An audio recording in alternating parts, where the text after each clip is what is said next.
But first, we begin with another historic vote in the House. Ohio Republican Congressman Jim Jordan says the House will hold a second speaker vote tomorrow. He failed to win enough votes to secure the gavel on the first ballot. The chair of the House Judiciary Committee received 200 votes, but that's 17 short of what he actually needed. The House is at a standstill until lawmakers pick a new speaker. CBS News congressional correspondent Scott MacFarlane joins us now. And Scott, bring us up to speed on the state of play and explain why Congressman Jordan couldn't get the votes on the first round. Here we are, 2 weeks after the House, for the first time ever, voted somebody out of the Speaker's chair, and they can't seem to vote anybody back in.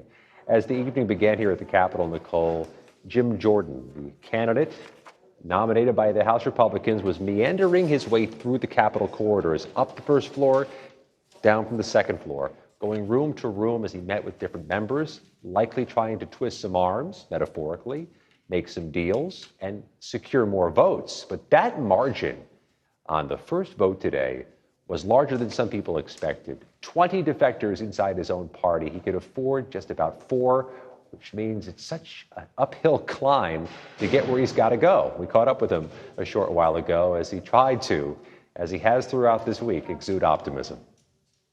How many rounds do you think this speaker vote's going to take? We need to get watch yourself.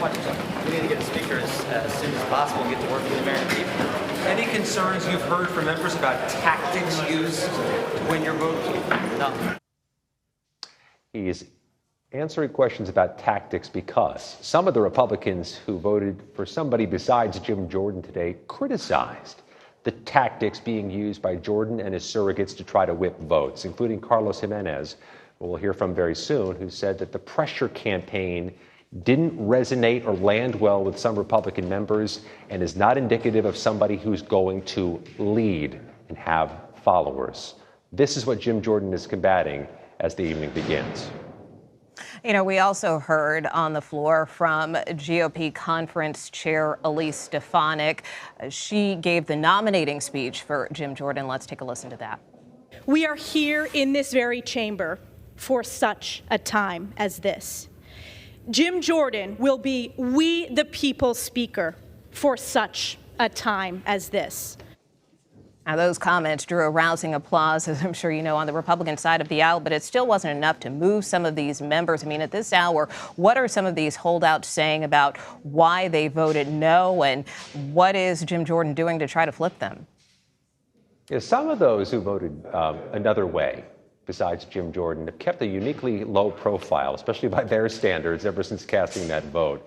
That includes 4 Republicans from New York, all of whom voted a different way, including in some cases for former gubernatorial candidate Lee Zeldin. One of them, Nick LaLota, had said that the speaker candidate, Jim Jordan, didn't have a plan to avoid a government shutdown. But you're going to get a variety of concerns from a variety of members on this.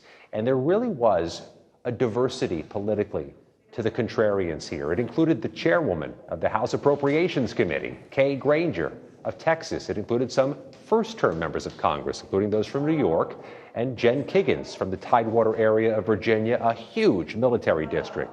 John James, military veteran from suburban Detroit. So you see there's a geographical range, but also a political range in the defections, which does make it more difficult for Jim Jordan to fire one political silver bullet and bring everybody on board at the same time. And so that begs the question, if not Jim Jordan, then who? I mean, what's the plan B?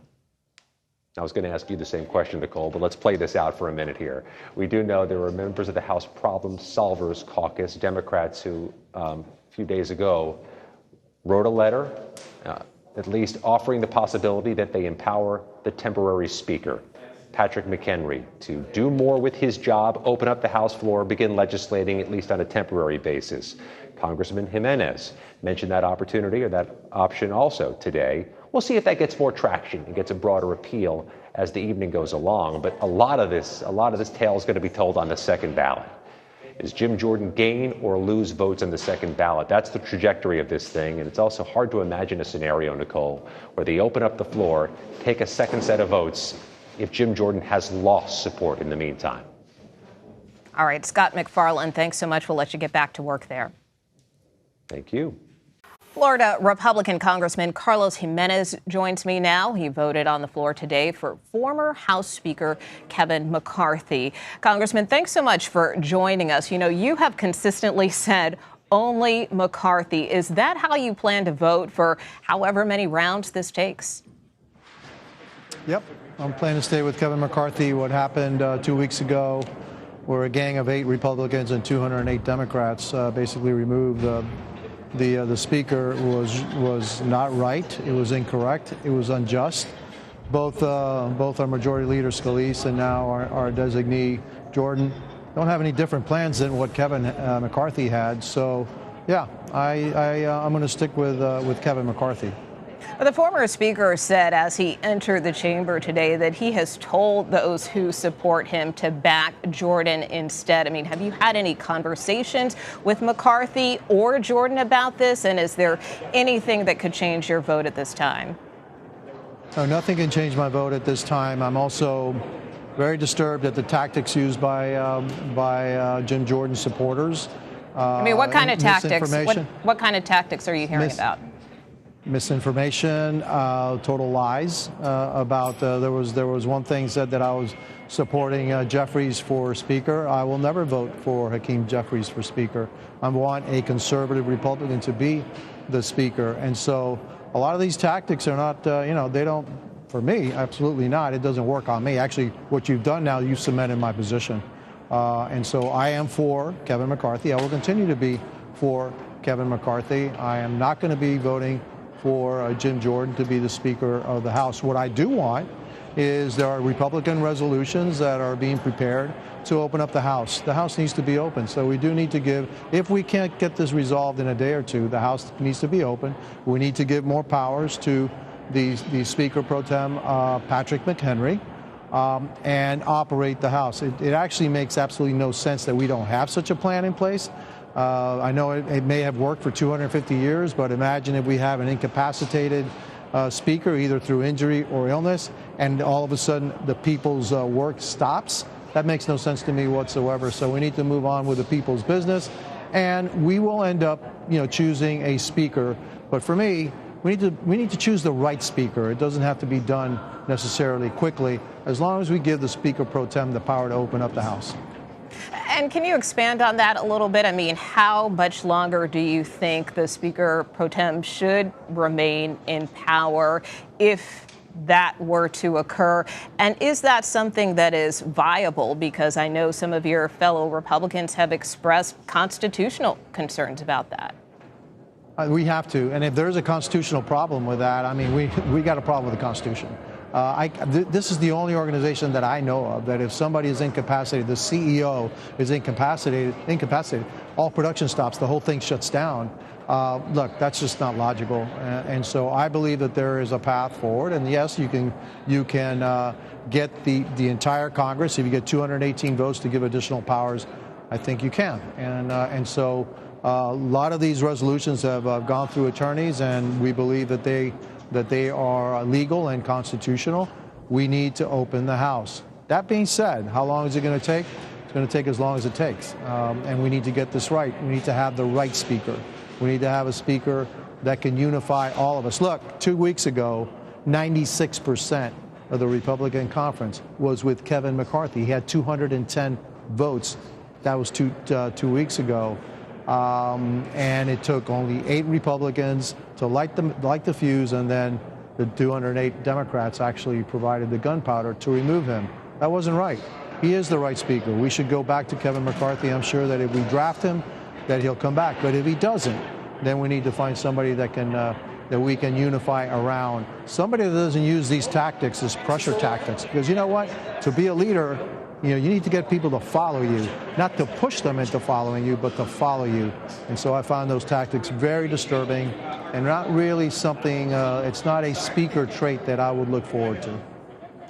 In spite of these tactics that you describe, I mean, at the end of the day, some members seem to suggest that as you also said, that it is time to get back to the business of governing. And while you may not be all in for Jordan, isn't that better than having this state of dysfunction, particularly if you say, no matter how long this takes?